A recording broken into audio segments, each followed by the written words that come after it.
বিসমিল্লাহির রহমানির রহিম। আল আযান আলী দাখিল মাদ্রাসার 2024 সালের গণ অভ্যুত্থানের যে সকল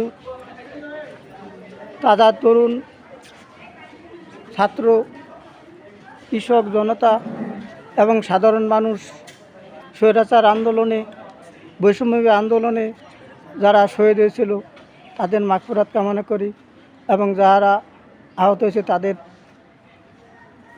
সুস্থতা কামনা করি এবং তৎকালীন স্বৈর শাসক শেখ হাসিনা ফ্যাসিস্ট সরকার তার যার জন্য অত্যাচার ও নির্যাতনের পরিপ্রেক্ষিতে 5ই আগস্ট 1924 সালে আজকের এই দিনে স্বৈরশাসন পতন হয়েছিল এবং এই স্বৈরশাসনের পতনের ফলে 5ই আগস্ট গণ অভ্যুত্থান দিবস পালন করা হয়। গণ অভ্যুত্থান দিবসের পালনের জন্য সকলকে জানাই শ্রদ্ধা ও শ্রদ্ধাশীল। আল আযান আলী দাখিল মাদ্রাসা, দিঘিরপাড়, মরিয়মপুর, যশোর।